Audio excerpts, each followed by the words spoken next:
Blended learning is basically the combination of online learning in a brick and mortar school. We have a technical definition for it where we talk about how it's online content and instruction that students engaging part of the time at least, where they have some element of control over the time, the place, the path, and the pace of learning, and at least in part in a brick and mortar facility supervised by an adult. But basically that generally equals online learning in brick and mortar settings. So what does it take to implement blended learning in your school? A successful transition to digital learning includes these key phrases: creating the conditions for success, planning, implementation, and continuous improvement. The process starts with a community conversation to build support for change. Study successful schools. Ask people what they are excited about and what they are concerned about. Showcase teacher leaders. Let students explain the benefits of digital learning. In Maine, for Governor Angus King in 2002, this meant taking the message to the people.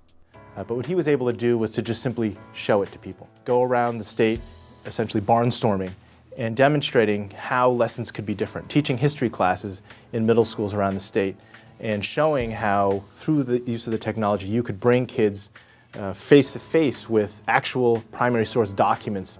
What became a huge public awareness campaign, because as Angus will tell the stories, it definitely wasn't a popular idea to start with, because the idea of deploying personal digital technologies to kids really was a very foreign idea. Today, I think it's a much more accepted idea. We're particularly excited about the idea of blended learning because we believe that it's possible to really create an individualized learning experience for every child.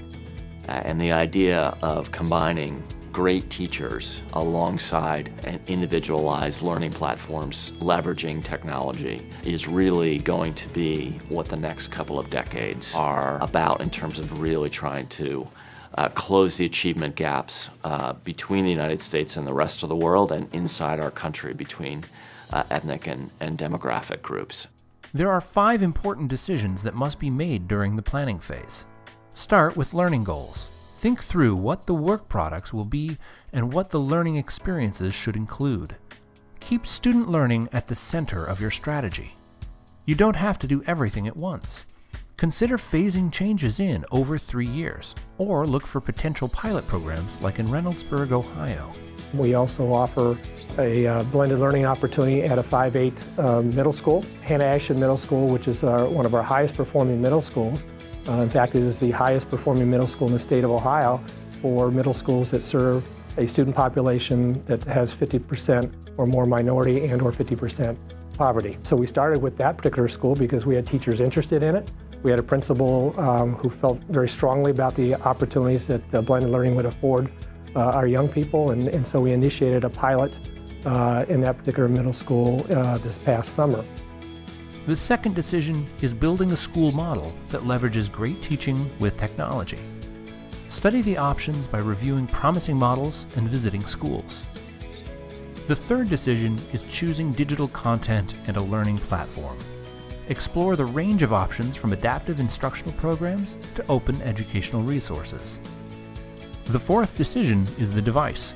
Depending on your school model, you may want to work towards a vision of a 3-screen day: a consumption device, a production device, and presentation screens. Phase in access to take-home devices for every student, and ask students to bring what they have. Update your acceptable use policies, and build a culture of responsibility. Maine has had a one-to-one program since 2002. We've been able to provide teacher training to teachers, leadership training to our school administrators, technical training to our technicians, and of course, really empowering kids and teachers to change the way classrooms are held and the way learning is done in the state of Maine. So today's kids are able to access primary resources through the internet, visit places they couldn't usually visit because they're in Maine and not somewhere else. The fifth critical decision is staffing and professional development. The entire process should leverage teacher leadership. Kick off the planning process by highlighting what innovative teachers are doing. By the end of the planning process, every teacher should be part of a learning team and should have an individual development plan. After creating conditions for success in the 5 planning decisions, it's time to implement, then measure, learn, and improve. To learn more, download the Blended Learning Implementation Guide.